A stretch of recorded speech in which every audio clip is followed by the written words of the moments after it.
ఫిబ్రవరి 18 అంటే అందరికీ గుర్తొచ్చి ఉంటుంది. 11 ఏళ్ళు అయింది. ఇదే రోజున లోక్సభలో మమ్మల్ని బయటపెట్టి ఓటింగ్ జరపకుండా బిల్లు పాస్ అయిపోయింది అని ప్రకటించారు. ఏంటంటే స్పీకర్ గారికి ఉన్నటువంటి అధికారాల్లో ఎప్పుడైనా ఉత్తినే అవసరం లేకుండా ఓటింగ్ అడుగుతున్నారు ఫర్ ఫ్రివలస్ రీజన్స్.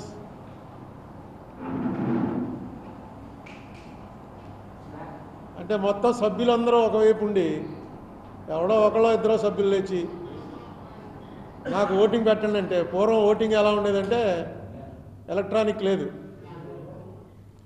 పూర్వం ఓటింగు ఆయస్ అందరూ ఇటేపు వచ్చి నిలబడండి, నోస్ అందరూ ఇటేపు వచ్చి నిలబడండి అని నిలబెట్టి మళ్ళీ స్టాఫ్ వచ్చి లెక్క పెట్టేవారు. అందుకని చెప్పి ఇది పెట్టారు. ఏమనంటే ఉత్తినే ఒక సభ్యుడు లేచి ఓటింగ్ అంటే మొత్తం ఇదంతా ప్రక్రియ గంట సేపు పడుతుంది అని పెట్టారే కానీ అది ఎప్పుడు మన పార్లమెంటరీ చరిత్రలో ఎప్పుడూ అది వాళ్ళ ఓన్లీ మన ఆంధ్ర రాష్ట్ర విభజన దగ్గరికి వచ్చేటప్పటికి అది తీశారు బయటికి. ఒక రాష్ట్రాన్ని విభజన చేయడానికి ఎంతమంది అనుకూలం ఎంతమంది ప్రతికూలం అనేది ఓటింగ్ జరగకుండా జరిగింది ఇది ఒకటే. చాలామంది దానికి ఏం చెప్తారంటే ఉంది కదండి స్పీకర్కి అధికారం ఉంది కదా అని. కానీ కాన్స్టిట్యూషన్లో ఆర్టికల్ 100లో క్లియర్గా చెప్పారు ఏ బిల్లు పాస్ చేయాలన్నా సరే ఓటింగ్ జరిగి తీరాలి. మనకు ఓటింగే జరగకుండా బిల్ పాస్ అయిపోయిందని అన్నారు. సరే కాంగ్రెస్ బీజేపీ కలిసిపోయాయండి, కలిసిపోయాక మిగతా వాళ్ళు ఏం చేస్తారు, నోరు మూసుకూరుకోక తప్పదు కదా అని అనుకోవటం తప్పు. అప్పుడు కాన్స్టిట్యూషన్ ఎందుకు, పార్లమెంట్ ఎందుకు, రెండు పార్టీల వాళ్ళు కలిసి ఏ బిల్లులు వేస్తా అనుకుంటే అది అయిపోతుంది. బోర్డు డబ్బు ఖర్చు ఎందుకు లోక్సభ రాజ్యసభ ఇవన్నీను. బీజేపీ వాళ్ళకి వేళ అబ్సల్యూట్ మెజారిటీ ఉంది, అన్ని బిల్లులు పాస్ అయిపోయినట్టే లెక్క. మళ్ళీ ఇంక పార్లమెంట్ ఎందుకు. పోనీ బీజేపీ వాళ్ళకి ఏమన్నా ఇబ్బంది కలుగుతుందేమోనండి, ఎందుకు వచ్చింది మనం ఇప్పుడు వాళ్ళని ఇబ్బంది క్రియేట్ చేయడం అని మేము ఎత్తట్లేదు ఆ విషయం. అంటే డైరెక్ట్గా పార్లమెంట్లో ఏ గొడవ వచ్చినా కాంగ్రెస్ వాళ్ళు లేచి ఏ గొడవ చేసినా వెంటనే మోడీ గారు అమిత్ షా గారు లేస్తారు, లేచి ఏమంటారు, ఏమండి మీరు ఆ రోజు ఏం చేశారు, అసెంబ్లీ కౌన్సిల్ రిజెక్ట్ చేశాక అసలు ఎలా చేశారండి విభజన. అమిత్ షా గారు ఆగస్టు 6, 2019 నాడు లోక్సభలో వేసిన ప్రశ్న పంపించారు కిందకి. అసెంబ్లీ రిజెక్ట్ చేసింది, కౌన్సిల్ రిజెక్ట్ చేసింది, ఎలా చేశారు విభజన అంటే అమిత్ షా గారు అడిగాడు. మోడీ గారు అన్నాడు అసలు మొత్తం అందరినీ బయట పారేసి ఎత్తి అవతల పారేసి తలుపులు మూసేసి టెలికాస్ట్ ఆపేసి మీరు చేసింది ఏ రకంగా అది కాన్స్టిట్యూషన్లో. ప్రధానమంత్రి డైరెక్ట్గా అడుగుతున్నాడు, హోంమంత్రి అడుగుతున్నాడు, ఇంకా వాళ్ళిద్దరికన్నా బీజేపీ ఉంది. మన వాళ్ళు ఎందుకో అసలు నోరెత్తరు. నేను ఎప్పటి నుంచి కోర్టులో వేసిన దాని మీద ఎప్పటి నుంచో ఇదే నాకు ఎజెండాగా పెట్టుకుని వచ్చిన గవర్నమెంట్ నల్లా అడుగుతున్నాను. ఏం లేదు, ఒక్కసారి ఒక చిన్న నోటీస్ ఇవ్వండి పార్లమెంట్లో. ఆ రోజున ఫిబ్రవరి 18, 2014 నాడు జరిగిన దాని మీద సాక్షాత్తు ప్రధానమంత్రి హోంమంత్రి అంటున్నారు కాబట్టి ఒక చర్చ పెడదాం, జరిగింది కరెక్టా కాదా, ఇక ముందు ఎలా జరగాలి. అలాగే కోర్టులో వేశాను, దాంట్లో ఇప్పటివరకు కేంద్ర ప్రభుత్వం ఎఫిడవిట్ ఇలా. ఒకరోజు ఆ జడ్జి గారు కొంచెం గట్టిగా అడిగాడు, ఏమండి వేయట్లేదు ఏంటని. వేస్తామండి మేము అన్నాడు. అడ్వకేటు, సెంట్రల్ గవర్నమెంట్ అడ్వకేటు, లేదండి మేము వేస్తామండి అన్నాడు. మాకే అనుమానం వచ్చింది, ఎందుకంటే అంత పెద్దవాళ్ళు కేంద్ర ప్రభుత్వానికి సంబంధించిన ప్రతినిధి అలా తప్పు చెప్పేస్తాడని అనుకోం కదా. మాకే అనుమానం వచ్చి మా అల్లంకి రమేష్ తోటి ఏమన్నా ఎలా అంటున్నాడంటే ఆయన అన్నాడు ఏమైనా మనకి కాకుండా, ఎందుకంటే 100 మంది ఉన్నాయి, మనం ఒక్కళ్ళనే పట్టుకెళ్ళాడుతున్నాం. కానీ ఆ రోజున ఫైల్ చేసిన వాళ్ళు 100 మంది ఉన్నారు. ఒకవేళ ఎవరి దాంట్లోనే వేస్తారేమో ఉండండి ఎత్తుకుదామని. ఎవరి దాంట్లో అసలు కేంద్ర ప్రభుత్వం ఇప్పటివరకు దాని మీద కౌంటరే వేయలే, రాష్ట్ర ప్రభుత్వాలు వేయలే. జగన్మోహన్ రెడ్డి వచ్చిన తర్వాత అది కూడా ఒక విచిత్రం మీకు అందరికీ తెలుసు. సడన్గా ఒకరోజు ఆ వాయిదా రోజున అభిషేక్ సింఘ్వి గారు వచ్చాడు. అభిషేక్ సింగ్ గారు వచ్చాడంటే ఎవరి తరఫున వచ్చాడో కూడా అర్థం అవ్వాలి నాకు. ఆయన వచ్చి ఈ కేసు మూసేయండి, ఇన్నేళ్ళు అయిపోయాక ఏంటి కేసు, పండోరా బాక్స్ ఓపెన్ చేసినట్టు అవుతుంది, దేశం అంతా రకరకాల గొడవలు వచ్చేస్తాయి, ఈ కేసు మీద చర్చ అనవసరం, నాకు బాగా తెలుసు అతను అని చూపించి ఇతను కొంచెం ఇంకా ఇమోషన్స్లోంచి బయటికి రాలేదు, అరుణ్ కుమార్ ఇంకా ఇమోషన్స్లో ఉన్నాడు అంటాడు. అంటే ఈయన ఎవరి తరఫున వచ్చాడు అని అడిగితే ఆంధ్రప్రదేశ్ గవర్నమెంట్ తరఫున, ఆంధ్రప్రదేశ్ గవర్నమెంట్ తరఫున వచ్చి ఈయన ఎలా మాట్లాడుతున్నాడు ఏంట్రా అని బయటకు వచ్చి వెంటనే మీడియాతో మాట్లాడాను, ఇక్కడికి వచ్చి రాజమండ్రిలో ప్రెస్ మీట్ పెట్టాను. ఇక ఎంతకన్నా ఆంధ్రప్రదేశ్ గవర్నమెంటే ఇలా చేస్తే జగన్మోహన్ రెడ్డి గారు సీఎం ఏంటండి ఇది ఇలా జరిగితే అని, ఎక్కడ జరిగిందో మరి మిస్కమ్యూనికేషన్ అనుకోవాలి. వెంటనే వాళ్ళు మన రామకృష్ణారెడ్డి గారు ప్రెస్ మీట్ పెట్టి లేదు లేదు మేము ఎప్పుడు కూడా దాన్ని సపోర్ట్ చేయలేదు, కేంద్రం ఆ రోజు చర్యలు మేము సపోర్ట్ చేయట్లేదు అన్నారు అని ఎఫిడేవిట్ మళ్ళీ 23/2/2023 గవర్నమెంట్ ఎఫిడేవిట్ ఫైల్ చేసింది. అంటే 23 అంటే ఇంకా ఏడాదిలో మళ్ళీ ఎలక్షన్లు వచ్చేస్తాయి, 3 ఏళ్ళు ఫైల్ చేయలే. 23/2/2023 జవహర్ రెడ్డి గారు ఫైల్ చేశాడు, అంటే ఆయన పేరుతో వస్తుంది, రాష్ట్ర ప్రభుత్వం ఫైల్ చేసింది. ఇంకా నేను అనుకున్నాను నా బాధ్యత అయిపోయింది, ఎందుకంటే ఇలాంటి పెద్ద పెద్దవి ఆ స్థాయి అడ్వకేట్లు అక్కడ మాట్లాడితేనే సుప్రీంకోర్టులో దాని వాల్యూ ఉంటుంది. వికాస్ సింగ్ అని ఆ రోజున బార్ ప్రెసిడెంట్, చాలా లక్షలు తీసుకుంటాడు ఆయన ఫీజు, అలాంటి మనిషి వచ్చి ఫైల్ చేశాడు. ఇది ఫైల్ చేసేటప్పటికి అనుకున్నాం మేము, ఓహో అయిపోయిందిరా బాబు మన బాధ్యత అయిపోయింది, ఇంకా రాష్ట్ర ప్రభుత్వం కేంద్ర ప్రభుత్వం వచ్చి చెప్తారు, చెప్పిన దాని మీద జడ్జి గారు చెప్తారు అని చెప్తే అనుకున్నాం. కానీ తర్వాత మళ్ళీ ఆ శ్రద్ధ లేదు, రాష్ట్ర ప్రభుత్వం ఆ శ్రద్ధ చూపించలే. తర్వాత ఎవరో ప్లేడర్ గారిని పెట్టారు, సీనియర్ ప్లేడర్ని, ఆయన వచ్చేవాడు కూర్చునేవాడు, కానీ ఏమి దాని మీద పెద్ద చర్చ వాయిదా వేసేస్తారు. మొట్టమొదటి ఏమడుగుతారు రాగానే ఫలానా సెక్షన్ నెంబరు ఎస్ అంటేనే కేంద్ర ప్రభుత్వం అఫిడవిట్ లేదు, ఏమండి union government what are you doing అంటారు, లేదండి అంతకుముందేమో వేసేసామన్నాడుగా, నో నో నో నేను ఒకసారి చెక్ చేసుకొస్తాను, మేము వేసేసామని అనుకున్నాను ఆ రోజు, సారీ మళ్ళీ వేస్తామంటారు వాయిదా. ఎవరు యువతలా అరుణ్ కుమార్. అరుణ్ కుమార్ అంటే ఎవడు, ఇక్కడైతే మన తెలుగు వాళ్ళు ఎవరికైనా నా పేరున్నా తెలుస్తుంది, ఢిల్లీలో సుప్రీంకోర్టులో అరుణ్ కుమార్ అంటే ఎవడికి తెలుస్తుంది. అప్పటికి మా అల్లంకి రమేష్ దాన్ని పట్టుకుని అలాగా బతికించి ఇప్పుడు దాకా బతికించి ఉంచాడు. దాని మీద మనం గట్టిగా వాదన దిగితే ఇటు లేరు, అసలు కేంద్రం లేదు, రాష్ట్రం లేదు, ఎవరు సపోర్ట్ లేదంటే ఏముంటుంది. జగన్మోహన్ రెడ్డి వేశాడు కాబట్టి ఓకే, లేకపోతే ఈ పార్టీ కొట్టేద్రేమో కూడాను. జగన్మోహన్ రెడ్డి ప్రభుత్వం ఆ రోజున వేశారు, కారణాలు ఏమైనప్పటికీ అంతకుముందు అభిషేక్ సింగ్ చెప్పిన దానికి విరుద్ధంగా వీళ్ళు కరెక్ట్ స్టాండ్ తీసుకున్నారు. నేను వేసిన దాన్ని సపోర్ట్ చేస్తూ వేశారు, వేస్తూ మొత్తం లెక్కలన్నీ ఇచ్చారు. 1,42,601 కోట్ల రూపాయలు మనకి యాక్చువల్గా ఉన్నటువంటి యాక్ట్ ప్రకారం, ఏపీ రీఆర్గనైజేషన్ యాక్ట్, నేను ఏదైతే అది యాక్ట్ అవ్వలేదు అన్కాన్స్టిట్యూషనల్ అంటున్నానో ఆ యాక్ట్ ప్రకారం, వాళ్ళ ఇష్టం వచ్చినట్టుగా మన సమ్మతి లేకుండా చేసిన యాక్ట్ ప్రకారం 1,42,601 కోట్ల రూపాయలు ఇంకా పంచలేదు. ఇది క్లియర్గా యాక్ట్లో ఉంది. ఈ డబ్బు ఆంధ్రాకి 58%, తెలంగాణకి 42% చెందుతుంది జనాభాను బట్టి. ఇప్పటివరకు అవ్వలేదు. 245 ఇన్స్టిట్యూట్స్ ఉన్నాయి, ఆ ఇన్స్టిట్యూట్స్ డివిజన్ ఇంకా అవ్వలేదు. 11 ఏళ్ళు అయింది. మొట్టమొదట ఏ వ్యాపారం అనండి, అన్నదమ్ములు అనండి, పంచుకునేటప్పుడు ఫస్ట్ ఏవైతే ఆల్రెడీ ఉన్నాయో అవి పంచుకుంటారు. అవి పంచుకోలే మనకి రావాలి. ఎందుకంటే హైదరాబాద్ వెళ్ళిపోయింది వాళ్ళకి. హైదరాబాదే మనకు ఆయుపట్టు, మొత్తం అంత ఇండస్ట్రీ హైదరాబాద్లోనే ఉంది, మొత్తం రెవెన్యూ అంతా హైదరాబాద్లో ఉంది. ఆ హైదరాబాద్ ఇచ్చేశారు. హైదరాబాద్ రెవెన్యూ ఏం చేయాలన్నది కూడా ఎక్కడ పెట్టలే, యాక్ట్లో లేదు అసలు. క్యాపిటల్ ఉన్నది వెళ్ళిపోతుడు, రాష్ట్ర విభజన జరిగింది ఇదే.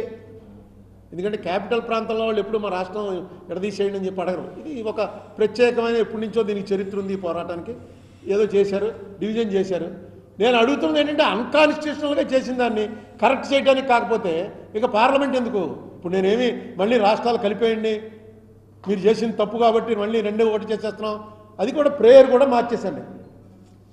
4/3/22 మార్చి 4 ప్రేయర్ కూడా మార్చాను. ఏమని? ఫార్ములేట్ గైడ్ లైన్స్, ఇక ముందు ఎలా జరగాలి దాని మీద గైడ్ లైన్స్ ఫామ్ చేయండి. మాకు ఇవ్వాల్సిన డబ్బులు ఇవ్వట్లేదు వాళ్ళు, కేంద్రం ఇవ్వాలి, కేంద్రం ఇవ్వాల్సింది ఇవ్వని అలాగే తెలంగాణ రాష్ట్రం నుంచి మనకేం రావాలో దాన్ని ఇమీడియట్గా సెటిల్ చేయడానికి సుప్రీంకోర్టు ఏం చేస్తుందో చెప్పండి. ఇది మన ప్రేయర్ మార్చింది. దీని మీద కూడా వాళ్ళేమనుకుంటారో వీళ్ళేమనుకుంటారో అంటే అప్పుడే అన్ని ప్రభుత్వాలు అయిపోయి తెలుగుదేశం రెండోసారి వచ్చేసింది, జగన్మోహన్ రెడ్డి ప్రభుత్వం అయిపోయింది. ఇప్పుడు ఎందుకు మళ్ళీ నాకు ఆశ ఏంటంటే పవన్ కళ్యాణ్ అనే మనిషి వచ్చి ప్రభుత్వంలో ఉన్నాడు. ఇప్పుడు ఈ పవన్ కళ్యాణ్ గారు నాకు ఏ రకమైన పరిచయం లేదు. ఒకరోజు సడన్గా ఫోన్ చేశాడు. ఆయన ఫోన్ చేసి మాకు మధ్య పోని ఇరుపక్షాల వాళ్ళకి తెలుసున్న ఓహో పలానా ఫ్రెండ్ ఉండి ఉంటాడరా, పలానా అల్లుబాబి చెప్పు ఉంటాడు, ఇలా కూడా ఏం లేదు. ఆయన అసలు పరిచయమే లేదు నాకు.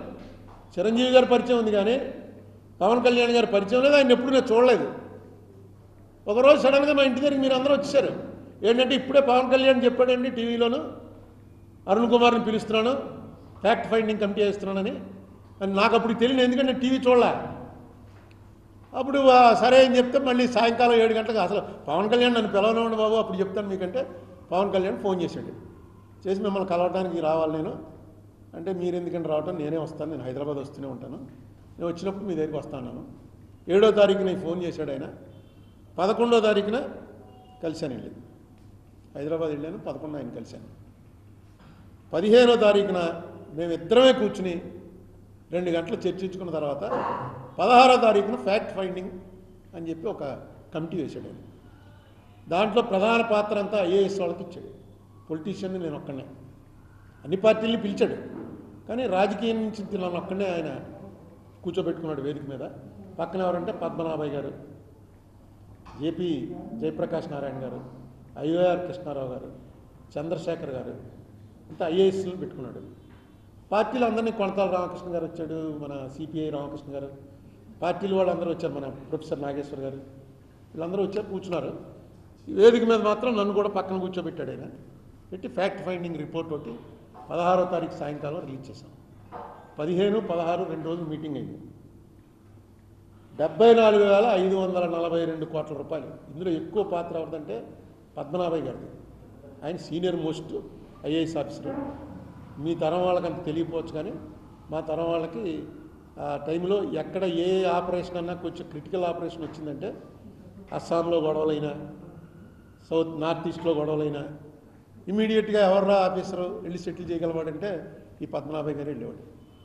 ఆయన మన జిల్లావాడే అనుకుంటా కూడా, లేకపోతే పక్కన కృష్ణా జిల్లా. ఇక్కడ దగ్గర బాగా పద్మనాభయ్య అన్న పేరే అంటే ఇది మాస్లోకి ఆయన ఎక్కువ మీడియా ఇది లేదు ఆయనకి, కానీ డెఫినెట్గా ఆయనకు తెలుసు ప్రపంచం ఏం నడుస్తుంది, భారతదేశం ఏం నడుస్తుంది.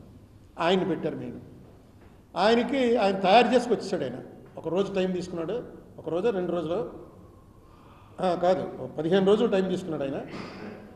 మార్చి 3వ తారీఖున హైదరాబాద్లో ఆవాస్ అనే హోటల్లో మళ్ళీ ఇంకో మీటింగ్ పెట్టారు. ఆ మీటింగ్కి వెళ్తే ఆ మీటింగ్లో ఆయనే తయారు చేసుకొచ్చాడు, నేను పవన్ కళ్యాణ్ గారు. అందులో ఏ పాయింట్లు ఉంచాలి, ఏ పాయింట్లు తీసేయాలి. ఐఓఆర్ కృష్ణారావు గారు, చంద్రశేఖర్ గారు కూడా వచ్చారు. మొత్తం ఆయనదే ఖరారు చేశారు అంతా. పద్మనాభయ్య గారు అంటే చాలా ఎక్స్పర్ట్ గారు. ఆయన తేల్చిన లెక్కే 74,542 కోట్ల రూపాయలు మనకి కరెక్ట్గా సెంటర్ నుంచి స్టేట్కి రావాల్సింది రాలేదు. ఇది ఏ ఇయర్లో? 2018 చంద్రబాబు నాయుడు గారు గవర్నమెంట్ ఉండగా. తర్వాత ఇది అయిపోయిన తర్వాత నేను చంద్రబాబు నాయుడు గారిని ఇలా మన ప్రెస్ ద్వారానే మాటికి అడిగేవాడిని, మీరు కాకపోతే మీ డ్రైవర్ని పంపండి, లేకపోతే మీ అటెండర్ని పంపండి, ఎవరో ఒకరితో నా దగ్గర ఉన్న ఇన్ఫర్మేషన్ షేర్ చేసుకోవాలి. మీ ముద్ర వేసిన ఎవడని వస్తే ఎవడో ఒకడు వచ్చి నేను టీడీపీ వాళ్ళనో లేకపోతే నేను చంద్రబాబు క్లోజ్ అంటే కాదు, ఎవరో ఒకరిని పంపండి అని చెప్పి అడుగుతుండేవాడిని. సరే ఒక రోజున కవర్ వచ్చింది, మీ దగ్గర ఉన్న ఫైల్ అంతా పట్టుకురండి, ఏది ఏపీ రీఆర్గనైజేషన్ సంబంధించి. అది ఏ రోజు? 16/7/2018. అంటే ఈ పవన్ కళ్యాణ్ గారికి అయిపోయినటువంటి 4 నెలల తర్వాత మొత్తం ఫైల్స్ పట్టుకుని వెళ్ళాం. నేను, బల్లుబాబి, చెరుకూరు రామారావు మా ఫ్రెండ్, ఆయన, ఇంకెవరు లేదుగా, మేము ముగ్గురు వెళ్ళాం. వెళ్తే ఆయన చంద్రబాబు నాయుడు గారు గుంటూరు మీటింగ్కి వెళ్ళాడు. ఆయన గుంటూరు మీటింగ్ అవుతుండగా వర్షం పడింది. మీటింగ్ అయిపోయి హెలికాప్టర్లో వెనక్కి వచ్చేస్తాడు అనుకుని నాకు అపాయింట్మెంట్ ఇచ్చారు. వర్షం వల్ల హెలికాప్టర్ ఆగిపోయింది.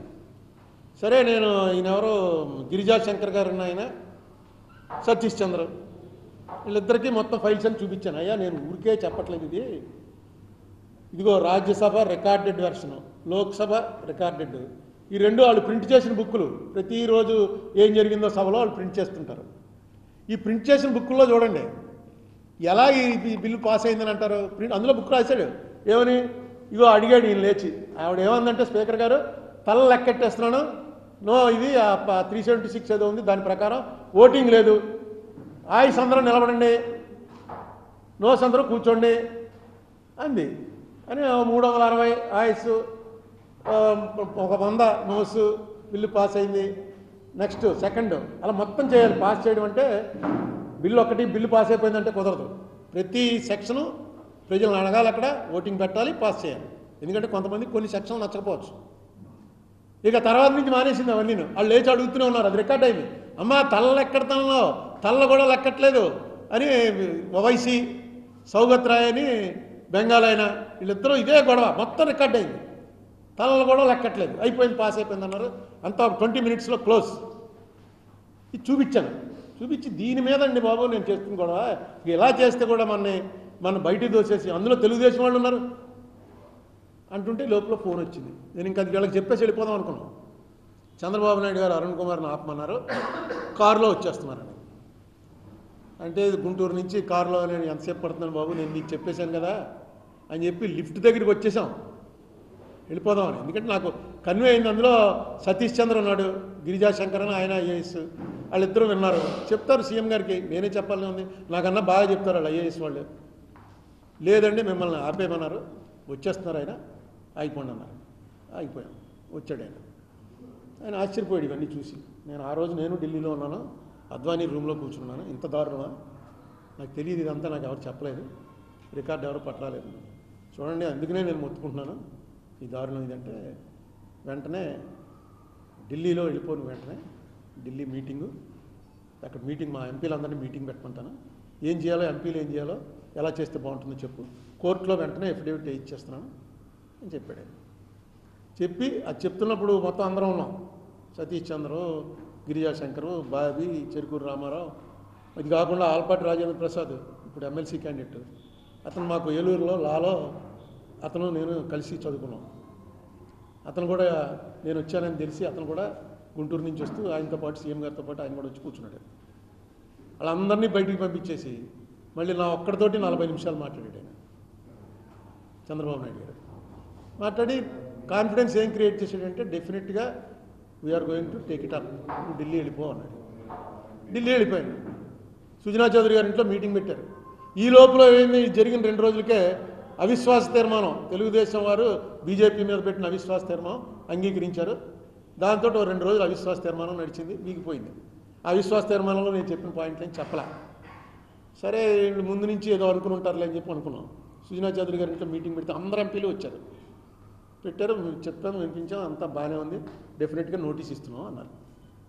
ఒక్క రాజ్యసభ మెంబరు, ఆయన పేరేంటి, అడ్వకేట్ కాదు అడ్వకేట్, ఇప్పుడు కూడా ఉన్నారు ఆయన, కనకమేడల, ఆయన ఒక్కడే అన్నాడు, దీనివల్ల ఇప్పుడు మనం చేయటం కరెక్టా, ఎందుకంటే బీజేపీతో బయటకు వచ్చేసారు, చేస్తే కాంగ్రెస్కి ఎంబ్రాసింగ్ సిచ్యుయేషను, ఇది చేయటం కరెక్టా, ఆలోచించండి, ఇది ఆల్రెడీ అవిశ్వాస తీర్మానం పెట్టాం అని ఏదో అంటే నేను చెప్పాను, దీనికి దానికి అసలు సంబంధం లేదండి, ఇది అన్కాన్స్టిట్యూషనల్గా మనకి దెబ్బేశారు, ఆ కాన్స్టిట్యూషనల్ పాయింట్ వరకే మాడుతున్నాం, విడదీయటం కరెక్టా కాదా అని. కానీ ఇంకో గొడవ కాదు, ఇంత రాజ్యాంగ విరుద్ధంగా ఎలా చేస్తారో అన్నది అడగైపోతే ఇంకేముందండి.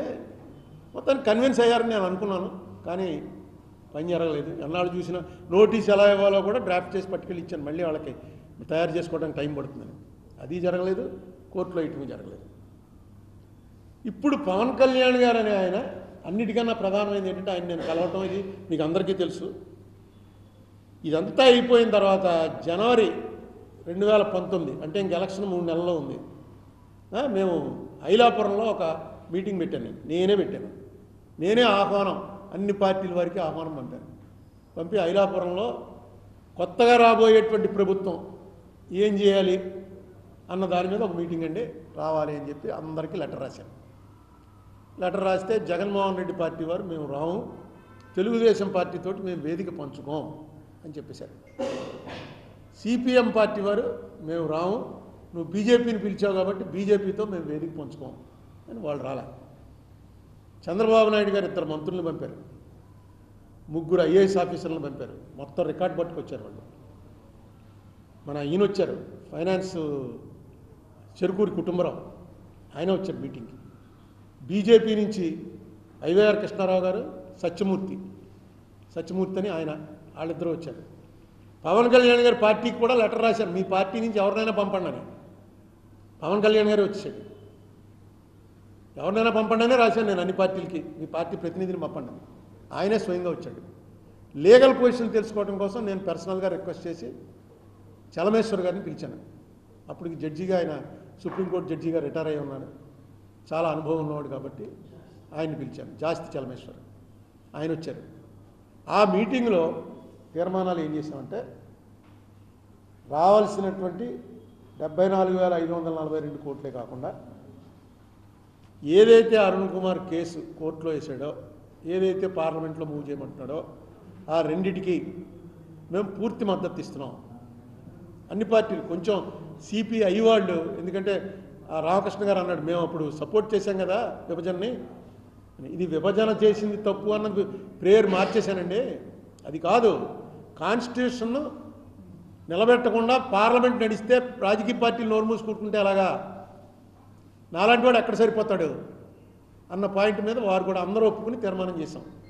ఏమని, వెంటనే రాబోయే ప్రభుత్వం దీన్ని సపోర్ట్ చేయాలని. సరే, ఆ ఎలక్షన్లో తెలుగుదేశం పార్టీ ఓడిపోయింది, పవన్ కళ్యాణ్ గారి పార్టీ ఓడిపోయింది, కమ్యూనిస్టు అక్కడికి వచ్చిన వాళ్ళు అందరూ ఓడిపోయారు. కమ్యూనిస్ట్ పార్టీలు, బీజేపీ పార్టీ వాళ్ళు కూడా, అవి కూడా ఓడిపోయి జగన్ పార్టీ అధికారంలోకి వచ్చింది. ఈవేళ నేను ఈ ప్రెస్ మీట్ ఆశతో పెడుతున్నాను. ఇప్పుడు దాకా ఏదో మనం సంవత్సరేకం పెట్టినట్టు, తద్దినం పెట్టినట్టు, నేను 2018 తారీఖు నుంచి మొదలుపెట్టాను. ఇది గుర్తుందిగా మీకు, జాంపేట ఉమారామలింగేశ్వరరావు కళ్యాణ మండపం పక్కన మన ఆఫీస్లో ఉన్నప్పుడు సంవత్సరం అయింది. ప్రతి సంవత్సరం ఇదేదో ఒక ఫార్మాలిటీ, అందరం మర్చిపోయినా మనం మర్చిపోకూడదు రాజమండ్రి వాళ్ళమని పెడుతూనే వచ్చాను 11 ఏళ్ళు.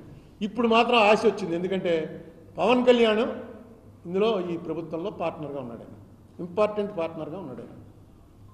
ఆయన ఒక్కసారి ఆ సినిమా ఇది తిప్పుతారు కదా, రింగులు తిప్పితే ఫ్లాష్ బ్యాక్లోకి వెళ్తారు. ఒక్కసారి పవన్ కళ్యాణ్ గారు ఫ్లాష్ బ్యాక్లోకి వెళ్ళండి అని మొన్న డిసెంబర్ 6వ తారీఖు, అంటే 2 నెలలు అయింది, డిసెంబర్ 6వ తారీఖున ఇంకో లెటర్ రాశాను. ఆ లెటర్ మీకు అందరికీ వచ్చే ఉంటుంది, వెంటనే మీకు పంపాను. 2 రోజులు ఆగి దుర్గేష్ చెప్పాను, ఇదిగో లెటర్ పంపుతున్నాను, ఇది పవన్ కళ్యాణ్ గారు, ఆయన మామూలుగా ఇలాంటి లెటర్లు బోల్డ్ వస్తూ ఉంటాయని పక్కన మారేస్తాడేమో అని దుర్గేష్కి ఒక కాపీ పంపించాను. ఆ లెటర్లో క్లియర్గా ఆయన ఎందుకు దీనికి నిలబడవలసి వచ్చి, ఇప్పుడు మీకు చెప్పిందంతా లెటర్లో చెప్పాను. ఇప్పుడు నేను పవన్ కళ్యాణ్ గారిని కోరేది ఏంటంటే, ఇంక 2 రోజులు అసెంబ్లీ ప్రారంభమవుతాం. ఈ అసెంబ్లీ ప్రారంభమైనప్పుడు అందరూ కలుస్తారు. మీ ప్రమేయం లేకుండా అసెంబ్లీ ఏం జరగదు. ఖచ్చితంగా ఆ రోజున మనం ఏమనుకున్నాం, ఏపీ రీఆర్గనైజేషన్ చేయటం పార్లమెంట్లో, లోక్సభలో మనకు జరిగినటువంటి తీవ్రమైన అవమానం. ఎందుకంటే మీరందరూ ఎంత ఉద్యమం చేశారో మీకు తెలుసు, మీరే సాక్షులు.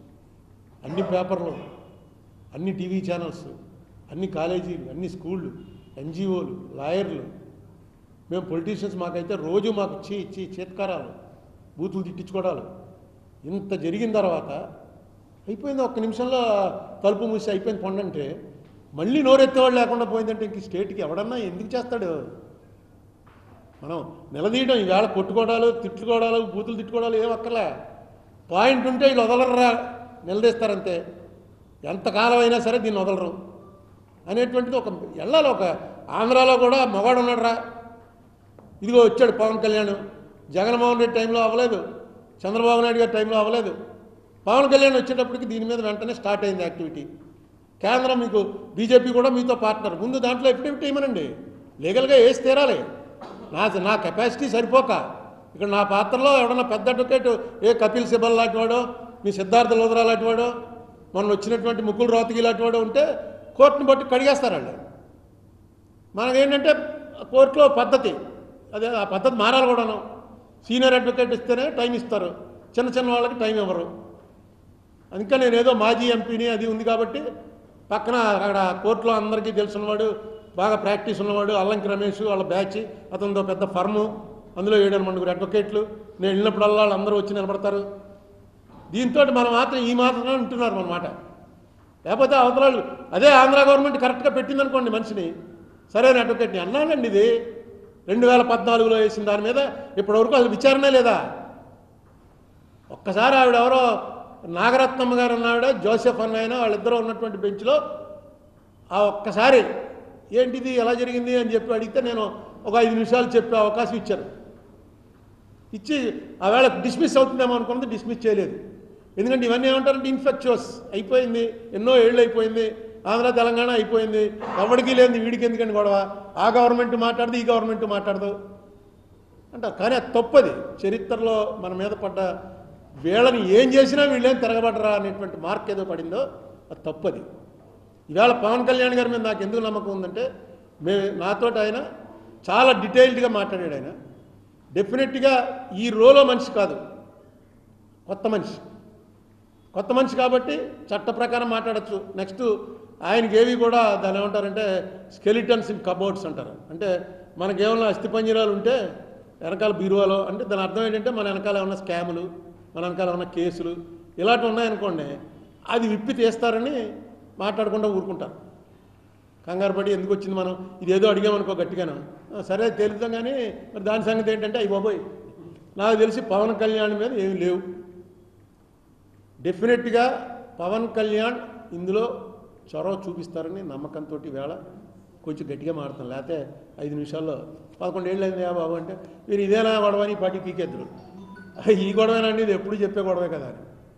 కానీ పవన్ కళ్యాణ్ గారు ఖచ్చితంగా, ఎందుకంటే ఇప్పుడు బీజేపీ వాళ్ళు కూడా ఏమంటానికి లేదు, బీజేపీ వాళ్ళే ఎక్కువగా ఈ 10-11 ఏళ్లలో జరిగింది తప్పు అని ఎక్కువగా పార్లమెంట్లో చెప్పింది బీజేపీ వాళ్ళే. ఆఖరి కాశ్మీర్ విభజన చేస్తున్నప్పుడు కూడా దీని కూడా నడిచింది. కాశ్మీర్ విభజన ఇదిగో చర్చ చేస్తున్నాం, మీరు ఎక్కడ చర్చ చేశారు, ఇదిగో ఓటింగ్ పెడుతున్నాం, మీరు ఎక్కడ ఓటింగ్ పెట్టారు అని ప్రతి దాంట్లో ఆంధ్ర ఎలా చేశారు, ఎవడిచ్చాడు మీకు ఆ కాన్స్టిట్యూషనల్ రైట్, మమ్మల్ని అడుగుతారా మీరు అని ప్రతి దానికి రాజ్యసభ, లోక్సభ, మోడీ, అమిత్ షా ఇన్నిసార్లు అన్నా కూడా మనం దాని మీద చర్చ అడగాలి పార్లమెంట్లో, కోర్టులో ఎప్పుడెట్ వేయాలి. వేయకపోతే మీ తరఫున వచ్చే పెద్ద ప్లేడరు గట్టిగా చెప్పాలి. ఇప్పుడు ఎవడైనా పెద్ద అడ్వకేట్ ఒకటి మీరు పెట్టేటప్పటికే అసలు ఒక మూమెంట్ వస్తుంది. ఇది చంద్రబాబు నాయుడు గారు వ్యతిరేకండి జరగదండి అనడానికి ఆయన కాదు, నాతోటి మాట్లాడాడు ఆయన పర్సనల్గా. చంద్రబాబు నాయుడు వ్యతిరేకం, నేను జగన్ తోటి మాట్లాడలేదు తప్ప చంద్రబాబు నాయుడు గారు ముఖ్యమంత్రిగా ఉన్నప్పుడు మాట్లాడాను, పవన్ కళ్యాణ్ గారితో మాట్లాడాను, కేసీఆర్ గారు ముఖ్యమంత్రిగా ఉన్నప్పుడు మాట్లాడాను, ఒక్క జగన్మోహన్ రెడ్డి ముఖ్యమంత్రిగా ఉన్నప్పుడు మాట్లాడలేదు.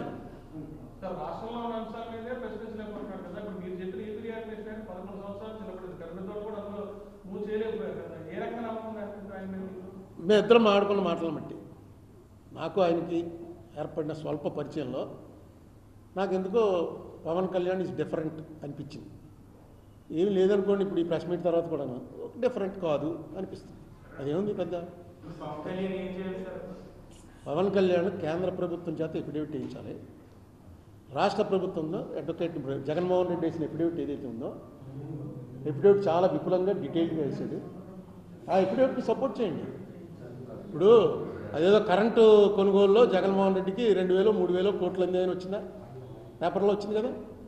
2,000 కోట్లు అమెరికా ఆదాని ఇచ్చేశాడు, అంతా మోసం చేశారని. ఈవేళ అందులో విత్డ్రా అవుతున్నారా? అవుతుందా ప్రభుత్వం? ఎందుకు అవ్వట్లేదు? ఆ పాత ప్రభుత్వం చేసినటువంటి దాంట్లో డైరెక్ట్గా కరప్షన్ ఉంటే వెంటనే అవ్వాలి, ఇల్లీగల్గా జరిగిన దాని మీద వెంటనే అవ్వచ్చు. లేదండి 2,700 కోట్లు ఇవాళ చూశాను పేపర్లో, 2,700 కోట్లు ఫైన్ కట్టాలి కాబట్టి దాన్ని కంటిన్యూ చేస్తున్నారు అని. అంటే ఆ లంచాలు తినేసి రాష్ట్రానికి 1,00,000 కోట్లు నష్టం వచ్చేది కూడా రద్దు చేసుకోవడానికి లేకపోతే ఇక రాష్ట్ర ప్రభుత్వాలు ఎందుకు? అయినా అది ఎందుకు కంటిన్యూ చేస్తున్నారు? ఏవో లీగల్ ఇంప్లికేషన్స్ ఉండుంటాయి, బిజినెస్ ఇంప్లికేషన్స్. అది చేస్తున్నప్పుడు జగన్మోహన్ రెడ్డి వేసిన ఎఫిడేవిట్ని కంటిన్యూ చేస్తూ కోర్టులో ప్రొసీడింగ్ స్టార్ట్ చేయడానికి నష్టం ఏం లేదు. జగన్ చెప్పినవన్నీ మేము వ్యతిరేకం చేస్తామని అనక్కల వేసింది. ఆల్రెడీ రాష్ట్ర ప్రభుత్వం పార్టీ అయింది, వేసింది. ఇప్పుడు మీరు దాన్ని ఇంకా సమర్థవంతంగా తీసుకెళ్ళండి ముందుకి. నేను చంద్రబాబు నాయుడు గారి ప్రభుత్వం ఒకటి వచ్చి ఉంటే నేను అడగకపోదును, ఎందుకంటే ఆయన అడగడం అయింది, ఆయన ఒప్పుకోవడం జరిగింది. ఏమున్నాయో ఇబ్బందులు, ఇప్పుడు ప్రభుత్వాలు నడపడంలో సంకీర్ణ ప్రభుత్వం అక్కడ సెంటర్లో ఏ ఇబ్బందులు ఉన్నాయో మనమేముంది ఊరికే ప్రెస్ మీట్ పెట్టి చెప్తూ ఉంటాం, దానివల్ల వచ్చే నష్టాలు ఏమున్నాయో. కానీ ఈవేళ ఆయన ఒప్పుకున్న విషయం, ఆయన మీద ఆధారపడి ఉన్నటువంటి ప్రభుత్వం అక్కడ ఇంతకన్నా మంచి అవకాశం ఆంధ్ర రాష్ట్ర ప్రజలకి ఇంకెప్పుడు రాదు. ఇది ఒక్కటే కాదు, మన మీద ఆధారపడి కేంద్రంలో ప్రభుత్వం ఉండటం, అక్కడ ఉన్నటువంటి ప్రభుత్వం ఏ నష్టం లేదు. ఇప్పుడు మనం చెప్పిన పని చేస్తే కేంద్రానికి నష్టం లేదు, రాష్ట్రానికి నష్టం లేదు. నెక్స్ట్ ఇక్కడ రేవంత్ రెడ్డి ఉన్నాడు, మీ శిష్యుడు. మీరిద్దరూ కలిసి మాట్లాడుకుంటే ఇమీడియట్ అదే మాట నేను రాజశేఖర రెడ్డి గారి వర్ధంతి సభలో చెప్తే, జయంతి సభలో గుంటూరులో చెప్తే నా మీద చాలా ట్రోలింగ్ చేశారు.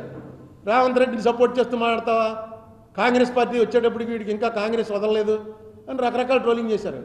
ఖచ్చితంగా కాంగ్రెస్ పార్టీ ఇప్పటికీ చెప్తున్నాను నేను, కాంగ్రెస్ పార్టీ ఇది డిసైడ్ చేయవలసి వస్తే తెలంగాణలో కాంగ్రెస్ పోయినా పర్లేదు, కానీ ఏదైతే యాక్ట్లో పెట్టామో ఆ యాక్ట్లో ఇవ్వాల్సిందే అని చెప్పి తీరుతుంది. ఎందుకంటే మాకు ఉదాహరణ ఉంది, మీకు అనేక సార్లు చెప్పాను. కావేరీ జలాల గురించి 0.6 TMC తమిళనాడుకి రిలీజ్ చేయండి అని కేంద్ర ప్రభుత్వం చెప్పింది. కర్ణాటకలో కాంగ్రెస్ ప్రభుత్వం, తమిళనాడులో ఎప్పటికీ కాంగ్రెస్ రాదు, తెలుసు అందరికీను. అయినా సరే సుప్రీంకోర్టు చెప్పింది కాబట్టి నీళ్ళు వదలండి అన్నారు. కర్ణాటక సీఎం నేను ధర్నా కూర్చుంటాను కానీ నేను వదలన్నాడు. వదలకపోతే నిన్ను వదిలిపించి ఇంకొన్ని పెట్టుకుంటాం, కోర్టు ఇచ్చిన ఆర్డర్స్ ఖచ్చితంగా ఇంప్లిమెంట్ చేయవలసిందే అన్నారు. పర్యవసానం ఏమైంది, కర్ణాటకలో ఓడిపోయింది కాంగ్రెస్, బీజేపీ నెగ్గింది. అలాగే ఇక్కడ ఆంధ్ర తెలంగాణ చూసాం కదా, మనం ప్రామిస్ చేసాం, మాట ఇచ్చాం, చేసేస్తాం అంతే. ఆంధ్రాలో ఏ ఉండవు గురు, డిపాజిట్లు ఉండవంటే పోతే పోయింది. మనం అన్నమాట నుంచి ఎలా వెనక్కి వెళ్తాం, చేసేసారు. ఆ ఉద్దేశంతో అన్నాను, రేవంత్ రెడ్డి అనేవాడు నాకేం క్లోజ్ ఫ్రెండ్ కాదు, ఏం కాదు. కాంగ్రెస్ ప్రభుత్వం ఖచ్చితంగా లా ప్రకారం వెళ్తుందని నాకు నమ్మకం. ఒక్క ఆంధ్రప్రదేశ్ డివిజన్లో మాత్రమే అన్ని పక్కన పెట్టాళ్ళు ఇష్టం వచ్చినట్టు చేశారు. దానికి కారణం బీజేపీ సపోర్టు. సరే ఏమైనా అది అయిపోయింది. అప్పుడు మోడీ గారే లేడు, మోడీ గారు కేంద్రంలో లేడు, అసలు ఆయనే ఆ బురద ఆయన ఎత్తుకోక్కర్లేదు. అలాగే చంద్రబాబు నాయుడు గారు లేడు ఇక్కడ అధికారంలో. పవన్ కళ్యాణ్ అప్పటికి రాజకీయం పార్టీయే పెట్టలేదు. సో మంచి ఐడియల్ టైము, మిమ్మల్ని ఎవడో ఏమంటానికి సరిపోరు, తీసుకొచ్చి ఇది రైజ్ చేయండి. ఇది రైజ్ చేయడం వల్ల స్టేట్కి మంచి జరుగుతుంది. ముందు రావాల్సిన వస్తాయి, తర్వాత జరిగింది తప్పురా అంటే నాలాంటికి కొంచెం అమ్మ మనం ఆ రోజు చేసిన తప్పేం కాదు, ఇదిగో తేల్చింది, సుప్రీంకోర్టే తేల్చింది, తప్పు ఇంకెప్పుడు ఎలా చేయకండి అంటే చాలు. ఇదే నేను కోరుతున్నది, ఇదే పెద్ద కోరిక కాదు అని ఆ వేళ లెక్క తేల్చాం. అసలు దాని మీద చర్చేది ఎన్ని మీటింగ్లు పడతాయండి, ఐఏఎస్ ఆఫీసర్ల మీటింగ్లు అంటారు, మంత్రులు తెలంగాణ ఆంధ్ర మంత్రులు కూర్చుంటా ఉంటారు, కేంద్రం పిలిచిందంటారు. ఏదైనా అవుట్కమ్ వచ్చిందా, ఎందుకు రాలేదంటే మన వీక్నెస్. ఇది ఎంత పొలిటికల్ అది మర్చిపోకండి. ఇక్కడ మన పాయింట్ని బట్టి జరుగుతుంది అనుకోండి, పాయింట్ బట్టి జరగడానికి కోర్టులో అవకాశం ఉంది. అదే జరిగింది ఇప్పుడు కోర్టులో. ఇప్పుడు నేను అల్పప్రాణినైనా కోర్టు వారు రూల్ ప్రకారం ఇది చేయాలి అన్నారు మార్గదర్శి కేసులో. కోర్టులో టైం పడుతుంది, కానీ కోర్టులో నేను సరిపోను. నేను నా తరఫున ఆంధ్రప్రదేశ్ గవర్నమెంట్ నేను అడిగిన రోజునే వచ్చుంటే జగన్మోహన్ రెడ్డి గారికి నేను 2020లోనే రాశాను. 19లో అధికారంలో వచ్చాడు, 20లో రాశాను. 22 దాకా ఆయన వచ్చి ఎఫిడవిట్ వేయలేదు, వేసుంటే అప్పుడే వచ్చినది ఈ పార్టీ తేలిపోను. ఆయన అఫిడవిట్ వేసాక మళ్ళీ బతికింది. సరే ఇప్పుడు చంద్రబాబు నాయుడు గారు అందులో నాకు సపోర్ట్ చేయరని తెలుసు, నేను అడగను. ఇప్పుడు వాళ్ళకు ఉన్నటువంటి సంబంధాలు బట్టి వాటిని బట్టి ఈ గవర్నమెంట్ ఏం చేస్తుంది అన్న దాని మీద నేను వెళ్ళను అసలు. కానీ పార్లమెంట్లోనూ గవర్నమెంట్లోనూ అలా కాదు, ఖచ్చితంగా ఇచ్చిపుచ్చుకోవడాలే. నీ బలాన్ని బట్టే నీకు వస్తుంది, నీ టాక్టిక్స్ని బట్టే నీకు వస్తుంది. నాకు తెలిసి చంద్రబాబు నాయుడిని మించినటువంటి టాక్టిక్స్ ఉన్నటువంటి వాళ్ళు ఎవరు లేరు. ఖచ్చితంగా ఆయనకు ఉంది టాక్టిక్స్, స్టేట్ కోసం వాడండి. పవన్ కళ్యాణ్ ఖచ్చితంగా మొండిగా చెప్పగలడు, ఇది నో, ఇది జరగడానికి వీల్లేదని చెప్పమని కోరుతున్నాను.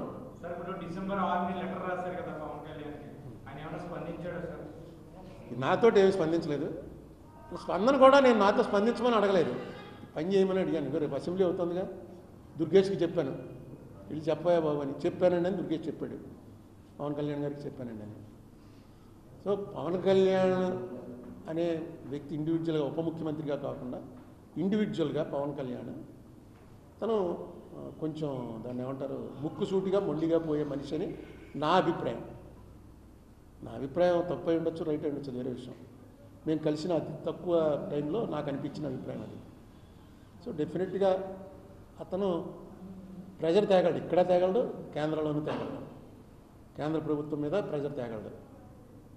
అది చేయమని అంటున్నాను. ఇది అసలు నిజంగా దీనివల్ల ఏ పార్టీకి నష్టం, కాంగ్రెస్ వాళ్ళు అయితే అడిగారు, రేపు ఇస్తున్నారు నాకు. నేను ఇది పట్టుకుని సుజనా చౌదరి గారి ఇంట్లో మీటింగ్కి వెళ్ళిన రోజున మొన్నటి జయరాం రమేష్, దిగ్విజయ్ సింగ్ అందరం సెంట్రల్ హాల్లో కలిసాం. చెప్పాను పెడుతున్నారు ఇలాగా అని. జయరాం రమేష్ అన్నాడు, పెట్టడం అది ఇన్నాళ్ళ లేటు, పెట్టించు, చాలా కరెక్ట్, అది ఎవరి తప్పో తేలిపోతుంది, ఏం జరిగిందో తేలిపోతుంది. ఆ విషయం మళ్ళీ వాళ్ళకి చెప్పాను. అప్పుడు తోట నరసింహం గారు లీడరు, తోట నరసింహం గారు చెప్పాను, వాళ్ళు కూడా ఇన్వైట్ చేస్తున్నారు, ఇదే టైం అని. ఏం చేద్దాం, అది వెనక్కి వెళ్ళిపోయింది. దాన్ని పొలిటికల్ రీజన్స్ నేనేం క్వశ్చన్ చేయను. సో ఈవేళ ప్రెస్ మీట్ పెట్టినటువంటి ఉద్దేశం ఇది. మీ ద్వారా పవన్ కళ్యాణ్ గారికి విజ్ఞప్తి చేస్తున్న, ఆల్రెడీ లెటర్ కూడా రాశాను. దయచేసి పార్లమెంట్లోను కోర్టులోను ఈ అంశం ప్రస్తావించి మన రాష్ట్రానికి రావాల్సినవి రప్పించుకోవడంతో పాటు జరిగిన అవమానాన్ని నుంచి బయటపడే అవకాశం కల్పించండి. అయిపోయింది కదా అని అనుకోకండి, అది అలా మచ్చాలా ఉండిపోయింది. నేను ఒక్కనే కాదు, అందరూ బాధపడుతున్నారు.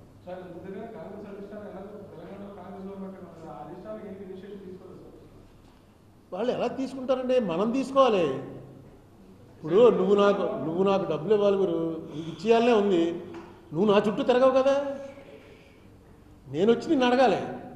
మా అరుణ్ కుమార్ ఇంటికి వెళ్ళాను, ఇంట్లో లేటండి, ఆఫీస్కి వెళ్తే ఆఫీస్లో లేటండి, గదిలో కూర్చొని పోవకుండా రాదంటే ఇవ్వకూడను. వాళ్ళు మనకి ఇవ్వాలి, ఇవ్వాల్సింది వాళ్ళు. అవునండి, జరగటానికి కారణం వాళ్ళు అయితే ఇక్కడ కాంగ్రెస్ ఏది అడగటానికి? ఏమన్నా 4 కాంగ్రెస్ వాళ్ళు ఉంటే అడుగుదురు. కేవీపీ రామచంద్రరావు గారు ఉన్నంతకాలం పార్లమెంట్లో రాజ్యసభలో ఇదే గొడవ చేశాడు, అయిపోయింది ఆయన రాజ్యసభ.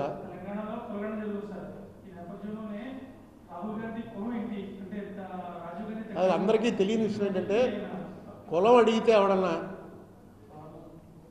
మామూలుగా చెప్పకూడదు, కులం అడగడానికి ఎవరికి రైట్ లేదు. బీసీ ఎస్సీ ఉన్నాయనుకోండి, అవి వాటికి కొన్ని రాయితీలు కల్పించారు కాబట్టి, నేను రేపు బీసీ అని రాస్తే ఉన్నవాళ్ళు అరుణ్ కుమార్ బీసీ రాశాను అనుకోండి, అప్పుడు అడగచ్చు మీరు, నువ్వు ఏ కులమయ్యా, బీసీ ఎలా అయ్యావు అని. నేను ఓసీలో ఉన్నాను, ఓసీలో ఉండి ఏ బెనిఫిట్లు పొందట్లేదు, నేను కులం పేరు రాయవలసిన అవసరమే లేదు.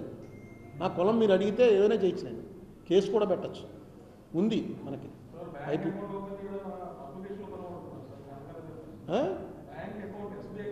అందరూ పెట్టేస్తున్నారు, మనం ఎవడో అడగట్లేదు. పోలీస్ స్టేషన్లో తీసుకెళ్ళి, కర్ణాటకలో అనుకుంటాను, పోలీస్ స్టేషన్కి తీసుకెళ్ళి కులం అడిగితే వాడు తీసుకెళ్ళి ఎస్ఐని సస్పెండ్ చేయించాడు. ఎవడు పడతాం మనం? అన్ని చోట్ల అసలు కులం లేకుండా ఏమీ లేదు. అడిగేవాడు ఎవడు? నువ్వు బీసీ అని రాస్తే నీ కులం అడగచ్చు, ఎందుకంటే కాదా అవునా అని, అది లిస్టులో ఉందా లేదా అని అడగటానికి. ఎస్సీ అని రాస్తే ఎస్సీ కులంలో కూడా బయట వాడు ఊరికే ఎస్సీ బెనిఫిట్ల కోసం రాశాడు ఆయన, అది కూడా అంతవరకే, కులం అడిగేటువంటి రైట్ లేదు. అప్పుడే నువ్వు చెప్తున్నాను కదా, అకౌంట్ ఎవరో నాకు తెలుసు, పోలీస్ స్టేషన్లో ఎఫ్ఐఆర్ రాయరు, కానీ దాని మీద ఫైట్ చేసిన వాడు ఎవడో, ఇక నాలాంటి వాడు ఎవడో పట్టుకోవాలి, పట్టుకుని వీడికి మెంటలు ఎక్కువైందండి పెద్దడు అయిపోయాడు ఒకడు, 70 దాటిపోయి కదండి కొంచెం అలాగే అయిపోతాడని.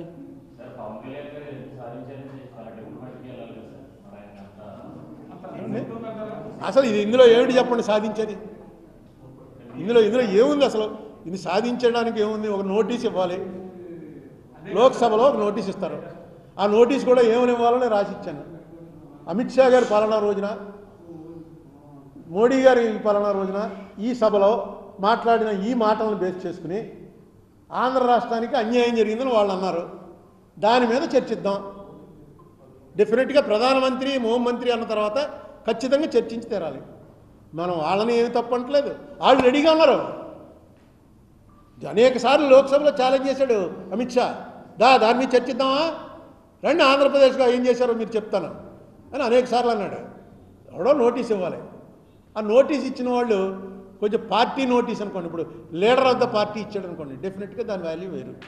నాలాంటి వాడు ఒక సింగిల్ మెంబర్ ఇచ్చాడు అనుకోండి, దాని వాల్యూ వేరు, అది వెనక్కి వెళ్తుంది. ఎందుకంటే రోజు పార్లమెంట్ నడిచేదే 50 రోజులు 60 రోజులు నడుస్తుంది, అందులో ఇలాంటి షార్ట్ డిస్కషన్స్ ఉండేవే 10 ఎన్నో ఉంటాయి. ఆ 10 డిస్కషన్స్లో ఏది ప్రయారిటీ అన్నది చూసుకుంటారు. ఈవేళ తెలుగుదేశం పార్టీ ఇచ్చింది అంతే, చేసి తీరాలి.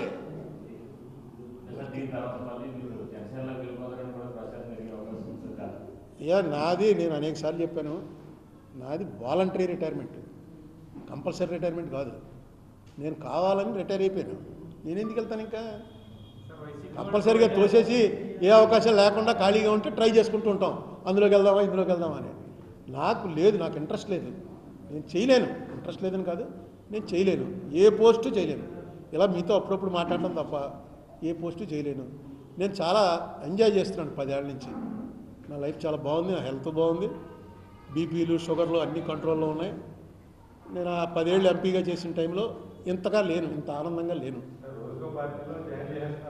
సరదాగా మేము కూడా చూసుకుంటూ ఉంటాం, ఏమైంది ఓహో ఇవాళ ఈ పార్టీలో పెట్టారా అని. అండి మార్గదర్శి మొత్తం అంతా కోర్టులో ఉంది కదా. నేను ఇక్కడ మీకు చెప్పేస్తే కోర్టులో ఏం చెప్పను.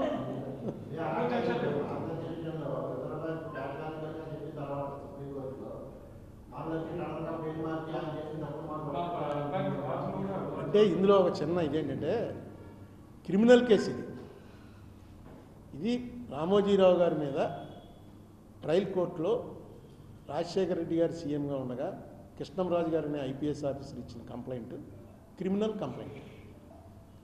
క్రిమినల్ కేసులో ఎలా ఉంటుందంటే ఆర్గ్యుమెంట్ అన్ని రకాల నుంచి కొడతారు.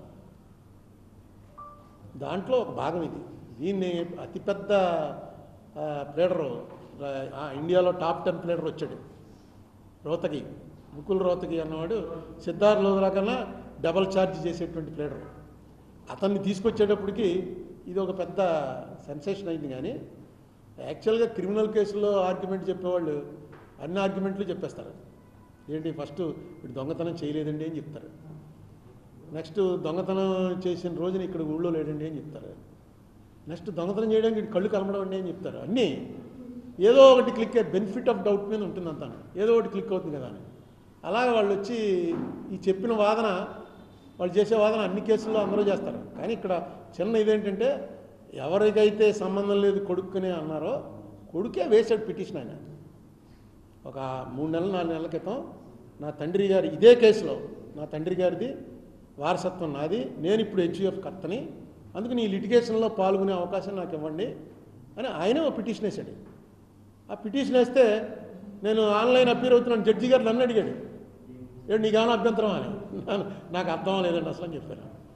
నాకు అర్థం లేదండి అసలు ఎందుకు ఈ పిటిషన్ ఎందుకు ఇప్పుడు అది అవసరం లేదు వేశారు. ఎందుకు వేశారో మరి ఏదో లీగల్గా వాళ్ళ ప్లాన్ వాళ్ళకు ఉంటుంది.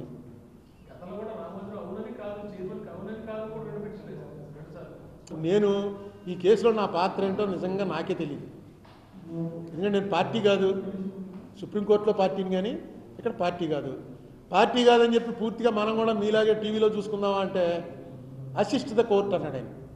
అసిస్ట్ ద కోర్ట్ అన్నాక ఈయన కూడా అసిస్ట్ చేయడానికని సిద్ధార్థ లోధరా వచ్చి ఆర్గ్యుమెంట్ చెప్పాడు. అసిస్ట్ ద కోర్ట్ అంటే అమికస్ క్యూరీ అంటారు. అమికస్ క్యూరీ అవ్వడానికి కావాల్సిన అర్హతలన్నీ ఆయన చదివి ఈయనకి ఏమున్నది అర్హత, ఏ అర్హత ప్రకారం ఇతన్ని అమికస్ క్యూరీగా అపాయింట్ చేశారు, ఇవ్వలేదు. అదే జడ్జి గారు అన్నాడు, అన్నీ విని మన హైకోర్టు జడ్జి గారు అన్నాడు. ఆ సంగతి మేము తర్వాత తెలుసుకుంటాంలే, ముందు మీ గొడవ మీరు చెప్పండి అన్నాడు. అంటే నన్ను ఇంకా ఉంచాడు. ఇక్కడ సుప్రీంకోర్టు పెట్టింది కదా ఈయన కాదన్నాడు. నా పాత్ర ఏంటో నాకు ఆఖరి రోజున 1 గంట టైం ఇస్తారు. ఆ గంటలో మొత్తం ఈ గొడవ అంతా కూడా కోర్టు ముందు చెప్తాను, మీరు అందరూ కూడా చూడొచ్చు. ఎందుకంటే ఇప్పుడు కోర్టు లైవ్ వచ్చేస్తుంది. ఏమండి రేవంత్ రెడ్డిని కలిసి నేను అడగటానికి నా ఇదే చెప్తున్నాగా ఇప్పుడు నా స్థాయి ఏంటి, నా అర్హత ఏంటి అన్న దాని మీద చాలా కాన్ఫ్లిక్టింగ్గా వచ్చాయి. నేను పార్టీ అయితే అందులో వెళ్ళి ఎఫిడేవిట్ ఏంటని అడగచ్చు. నేను పార్టీ కాదు, అసిస్ట్ ద కోర్ట్ అంటే కోర్టు వారితోటి సమాన స్థాయిలో పెట్టారు, కొంచెం కింద బెంచ్ క్లర్క్ స్థాయిలో పెట్టారు అనుకో, కానీ ఆ స్థాయిలో పెట్టారు కొద్ది తగ్గించి. అంచేత దీని మీద పోనీ అలా ఇటేపు వచ్చి ప్లేడర్ చదివిన కూర్చుని మనం మాట్లాడచ్చా అంటే అది లేదు. కోర్టు వారు ఏమన్నా అడిగితేనే నేను నోరిప్పాలి తప్ప నేను అనుకోవడం. నేను 2-3 సుప్రీంకోర్టు జడ్జిల్ని హైకోర్టు జడ్జిల్ని అడిగాను. కొంతమంది ఏం చెప్పారంటే నువ్వు ఎందులో ఉన్నా ఇంటర్ఫీర్ అయ్యి నీ ఆర్గ్యుమెంట్ చెప్పచ్చు, ఖచ్చితంగా కోర్టు రికార్డ్ చేయాలని కొంతమంది చెప్పారు. కొంతమంది ఏం చెప్పారంటే కోర్టు వారు నిన్ను అడిగినప్పుడే నువ్వు చెప్పాలి అని కొంతమంది చెప్పారు. అందుకని ఈ గొడవ అంతా ఎందుకని మౌనంగా ఉన్నాను. డెఫినెట్గా ఒక జడ్జిమెంట్లో ఒక ఆర్డర్, డాకెట్ ఆర్డర్ అంటారు, ఒక ఆర్డర్లో రాశారు క్లియర్గాను. ఇది సిద్ధార్థ లోధరా గారు ఈయన ఎలాగ ఇంటర్ఫీర్ అవుతాడని ఎత్తినప్పుడు ఆ డాకెట్ ఆర్డర్లో అరుణ్ కుమార్ ఏం చెప్పాడు అన్నది ఆఖరి రోజున ఉంటాము. ఆయన చెప్పేవన్నీ కూడా కంక్లూజన్ స్టేజ్లో తీసుకుని దాని మీద డిసైడ్ చేస్తాం అని డాకెట్ ఆర్డర్లో రాశారు. కాబట్టి మనం అన్నీ వినాలి ఇప్పుడు, లేకపోతే అసలు వినక్కర్లేదు అక్కడ ఏం జరుగుతుందో. ఇప్పుడు ఎందుకు వినాలంటే ఆఖరణ మనం ఏదో చెప్పాలి కదా. వింటున్నాను, చెప్తాను, చెప్పినప్పుడే ఇక ముందు చెప్పకూడదు. చెప్తే అసలు ఈ ప్రెస్ మీట్లు నేను మాట్లాడిన మాటల వల్లే మొత్తం అసలు వాళ్ళకంతా సర్వనాశనం అయిపోయినట్టుగా సిద్ధార్థ గారు సుప్రీంకోర్టులో చెప్పాడు. ఈనాడు వాళ్ళు ఆ మాట అంటే ఎంత బాధగా ఉంటుంది. ఈనాడు పొద్దున్న లేచేటప్పటికి దడదరా, ఎవడకు కావాలంటే వాడిని మొత్తం గాలి తీసేయగలరు. అది చిట్ ఫండ్ కంపెనీ, అదే కన్ఫ్యూజను.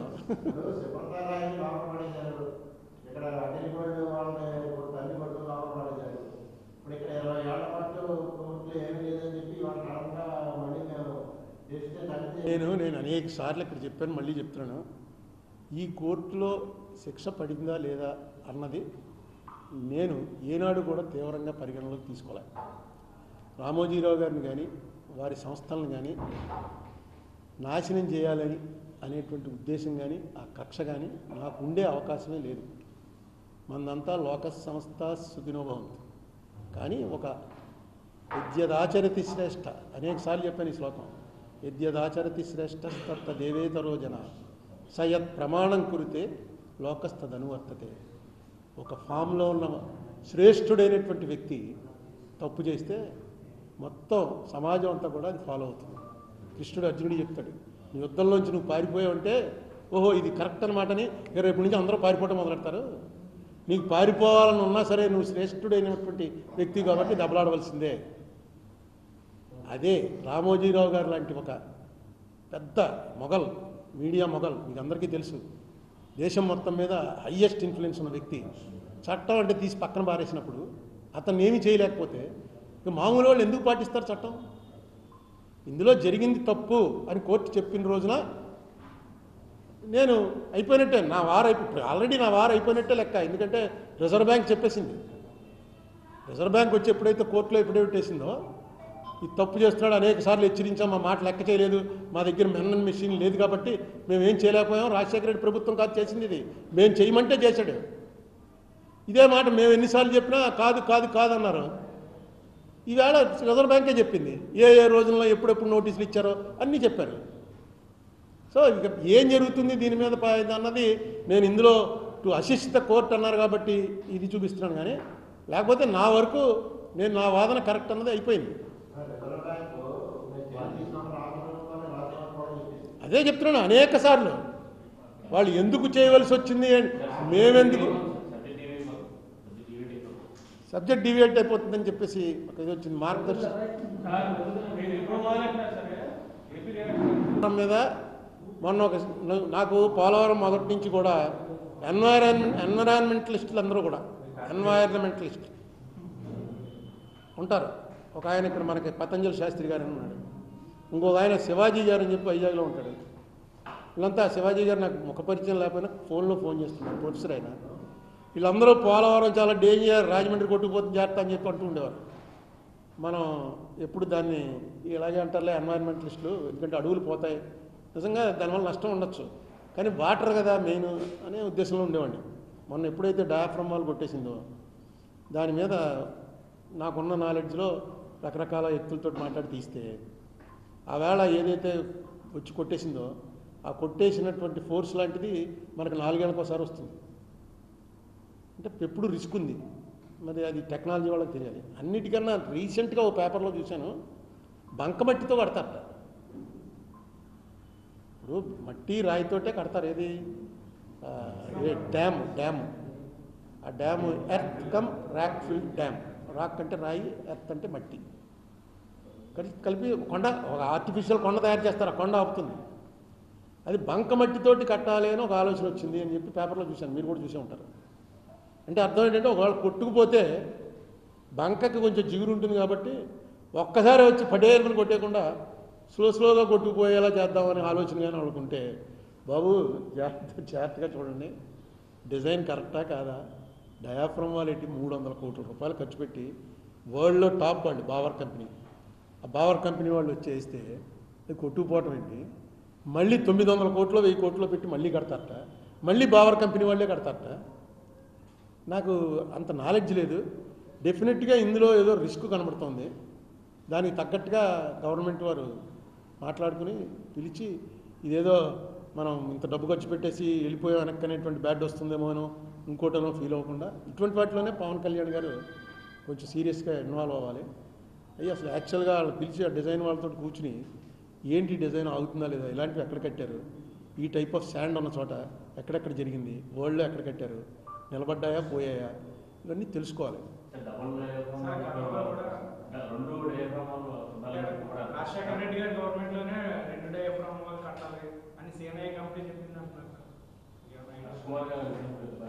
ఏం చెప్పుండొచ్చు.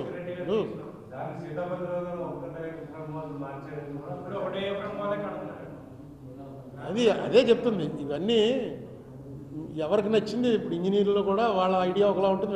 ఒక ఆయన ఆయన ఉండేవాడు తోట హనుమంతరావు గారు. ఆయన ఏమంటాడంటే అసలు ఈ రాక్ఫీల్డ్ డ్యామే తప్పు అన్నాడు ఆయన. ఎందుకంటే ఈ డ్యామ్ అయిన నిలబడదో పోతుంది, తప్పు ఇది. 4-5 ప్లేసులు చెప్పాడు ఆయన. చెప్పి ఈ 4-5 ప్లేసుల్లో ఆనకట్టలు కట్టండి, ఇక్కడింత ఇక్కడింత ఇక్కడింత అని. రాజశేఖర రెడ్డి గారు వెంటనే ఏం చేశాడంటే ఒక టీమ్ ఆఫ్ ఇంజనీర్స్ని ఆయన దగ్గరికి పంపాడు. ఆయన దగ్గరికి తోట హనుమంతరావు ఇంటికి. అందులో మన వెంకటేశ్వరరావు కూడా ఉన్నాడు. ఎవరో ఇక్కడ సిఈ చేశాడు. ఇప్పుడు మళ్ళీ ఆయనే సిఈ. ధవళేశ్వరం వెంకటేశ్వరరావు గారు ఉండేవారు కదా, ఆయన చంద్రబాబు టైంలోనూ ఆయనే, జగన్ టైంలోనూ ఆయనే, మళ్ళీ ఇప్పుడు ఆయనే. పోలవరం మీద ఆయనకి డెఫినెట్గా నాలెడ్జ్ ఉంది. వాళ్ళంతా వెళ్ళారు. ఆ బుక్ కూడా ఉంది మన లైబ్రరీలో. ఒక బుక్ వేశారు అప్పుడు రాజశేఖర రెడ్డి టైంలో. ఏంటంటే హనుమంతరావు గారు వేసిన ప్రశ్నలకు ఒక్కోదానికి ఈ ఇంజనీర్లు సమాధానం ఇచ్చారు. సమాధానం ఇస్తూ రాసుకొచ్చారు. నేను చదివాను, నాకున్న నాలెడ్జ్లో కన్విన్సింగ్గానే చెప్పారు. ఆయనది తప్పు, మీ తప్పు అండి, ట్రిబుల్ అయిపోతుంది ఎక్స్పెండిచరు, దాని ఫలితాలు రావు గారు. అయితే ఈ డయాఫ్రమ్ వాల్ పోయిన తర్వాత నాకు భయం పట్టుకుంది. కరెక్ట్ జరుగుతుందా తప్పు జరుగుతుందా అని. అంటే ఎత్తుకి దానికి సంబంధం లేదు. ఎత్తు తగ్గించడం రిహాబిలిటేషన్ డబ్బులు లేక, ఎత్తు తగ్గితే కెపాసిటీ తగ్గిపోతుంది.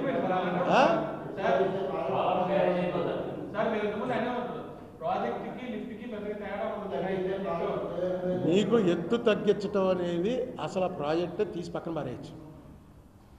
ఎత్తు తగ్గించడం అనేది కరెక్ట్ కాదు. జగన్మోహన్ రెడ్డి టైంలో కూడా ఫస్ట్ ఫేజ్ 41 అంటే అప్పుడు నేనేదో ప్రెస్ మీట్ పెడితే నాకు కౌంటర్గా ఎవరో ఒక ఆయన వచ్చి కావాలంటే వచ్చి టేప్ పెట్టి కొలుచుకో, అన్ని మీటర్లో పెడతాము అని చెప్పి అన్నాడు ఆయన. నేను అప్పుడు ఓకే అంటే అన్ని మీటర్లో కడతారని. తర్వాత అక్కడ ఇంజనీర్లు నాకు చెప్పింది ఏంటంటే కడతారు కానీ నీళ్ళు ఆపరండి, కట్టేస్తారు. నీళ్ళు ఆపామనుకోండి అక్కడ రీహాబిలిటేషన్ డబ్బు 6,000 కోట్ల నుంచి 30,000 కోట్లు పెరిగిపోతుంది. అందుకని నీళ్ళు ఆపకుండా 41 దగ్గర నీళ్ళు ఆపుకుంటూ 45 ఎంతో మీటర్లు ఉంది యాక్చువల్ దీంట్లో 45 దాకా కట్టేస్తారు. కానీ అక్కడ దాకా నీళ్ళు ఆపరం, గేట్లు కిందే పెడతారు. ఈ 41 దగ్గర నీళ్ళు ఆపుతుంటారు. ఎందుకంటే సుప్రీంకోర్టు జడ్జిమెంట్ ప్రకారం 6 నెలల ముందే వాళ్ళకి రిహాబిలిటేషన్ అయిన తర్వాతే ఇక్కడ వీళ్ళు నీళ్ళు ఆపాలి. వీళ్ళంతా రెడీ అయిపోయినా నీళ్ళు ఆపడానికి 6 నెలల ముందే వాళ్ళందరినీ కూడా సెటిల్ చేయాలి. వీళ్ళ వల్ల ఏ పని కాదు. అందుకనే 41 అన్నారు. అది జగన్ టైంలో కూడా 41కి ముందు పూర్తి చేద్దామని అనుకున్నాడని నేను అనుకుంటున్నాను. ఏమంటే ఇవన్నీ జగన్ తగ్గించడానికి ఒప్పుకున్నాడు, ఆయన తగ్గించడానికి ఒప్పుకున్నాడు, ఇవన్నీ తప్పు. నాకు మొన్నే తెలిసింది ఈ కాఫర్ డ్యామ్ ఎందుకు కొట్టేశారు. కాఫర్ డ్యామ్ కట్టేసింది, పూడ్చలేదు, కొట్టేసింది. అందుకే అందులోంచి వాటర్ వచ్చేసి జగన్ చెప్తున్నాడు కదా, అసెంబ్లీలో చెప్పాడు, వాటర్ ఫోర్స్గా వచ్చింది, కొట్టింది, డయాఫ్రమ్ వాల్ పోయింది. కారణం ఏంటంటే ఆ కాఫర్ డ్యామ్ అనేది ముయ్యలేదు. అదే కదా చెప్పింది. కాఫర్ డ్యామ్ ఎందుకు ముయ్యలేదు అన్న దాని మీద చంద్రబాబు నాయుడు గారు వాళ్ళు చెప్పేది ఏంటంటే కాఫర్ డ్యామ్ మూస్తే ఏదో అవుతుందో అది అవుతుందని వాళ్ళు చెప్పారు. దానికి సమాధానం యాక్చువల్గా ఏంటన్నది మొన్న నాకు హైదరాబాద్లో ఈ పోలవరం ఇంజనీర్లు అందరూ ఒక చోట కలిశారు. ఆ కలిసిన చోట వాళ్ళు చెప్పింది ఏంటంటే ఒక నోటీస్ ఇచ్చారు అక్కడ పల్లెటూరు నుంచి. ఆ నోటీసు ఎవరికి ఇచ్చారు? సెక్రటరీ ఇరిగేషన్, కేంద్ర ప్రభుత్వం, ఎందుకంటే ఇది కేంద్ర ప్రాజెక్టు. ఆ నోటీసులో మమ్మల్ని రీహాబిలిటేట్ చేయకుండా మీరు కానీ కాఫర్ డ్యామ్ మూసేశారా మేము మునిగిపోతాం, చర్యలకు సిద్ధంగా ఉండండి అని నోటీస్ వచ్చింది. ఆ ఆఫీసులో కూడా 6 నెలలు వెళ్ళిపోతాట. ఆ నోటీస్ వెంటనే ఇక్కడికి పంపి మూయడానికి వీల్లేదు, ఎట్టి పరిస్థితుల్లో నేను కోర్టుల చుట్టూ తిరగలేను, ఇగో నాకు ఇచ్చారు నోటీసు అని అంట. అంటే వీళ్ళు ముయ్యలేదు, ఎందుకంటే కేంద్ర ప్రాజెక్టు కదా, వాళ్ళు చెప్పినట్టు చేయాలి. పోయింది. ఇంత చిన్న విషయం చెప్పడానికి తెలుగుదేశం వారికి కూడా తెలిసి ఉండదు. ఇది ఎందుకు ముయ్యలేదు అంటే జగన్ ముయ్యాలండి, మనం ముయ్యడం ఏంటి, జగన్ వచ్చాక కొట్టింది కదా అని వీళ్ళు. జగన్ ఏమో మీరు తవ్వేసి పోయారు, ఆ కన్నంలోంచి మొత్తం కొట్టేసింది, మొత్తం పోయిందని వీళ్ళు. ఇది ఎవరో ఇంజనీర్ చెప్తే ఆశ్చర్యపోయింది, చెప్పచ్చు కదండి ఓపెన్గాను. అది